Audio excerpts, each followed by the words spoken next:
Wood horizontal blinds from basswood.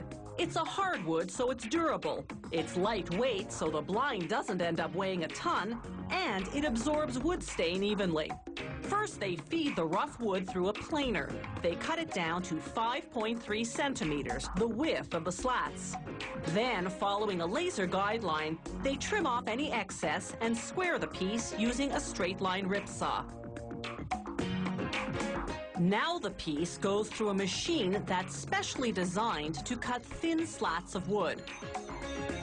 Its sharp steel blades slice right through, creating up to 15 slats, each 4 millimeters thick.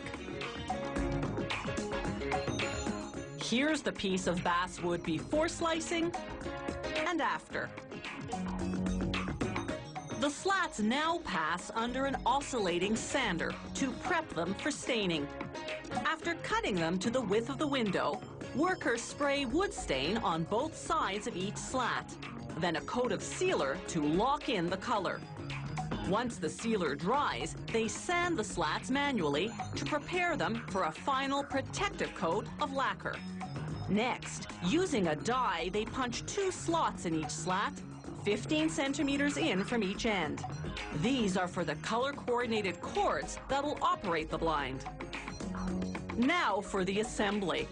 They hang ladder-shaped cords called ladder tapes from the blind's headrail, then slide 1 slat onto each rung. Then they thread the blind cord through the slots in the slats, hooking it up to the control mechanisms hidden in the headrail. A cord dangles down the front for raising and lowering the blind. They also mount a wand or cord for tilting the slats.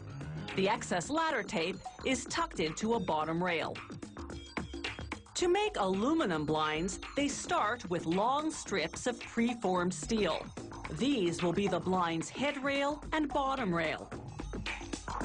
Workers cut them to the required length, which is the width of the window.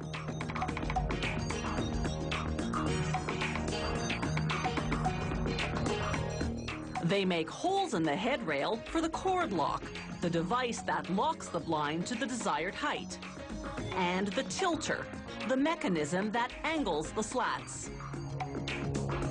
Now they install those components. The cord lock snaps right into the hole, no hardware required. That's known as a pressure fit. They pressure fit the tilter as well.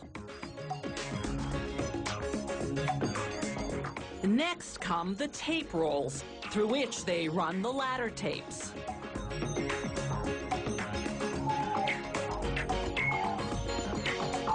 They cut the appropriate length and color of blind cord, then thread it through the cord lock.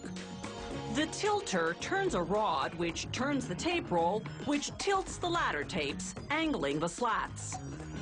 And speaking of slats, they're cut from rolls of 2.5 centimeter wide aluminum.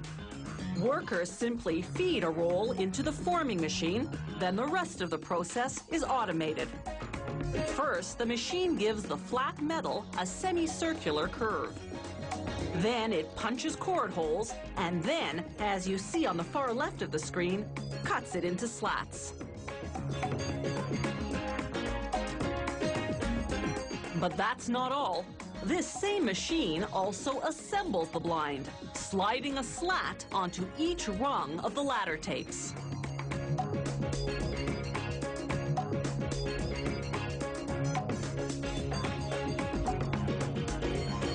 All that's left to do by hand is thread the blind cord and install the bottom rail. From this point on, it's just window dressing.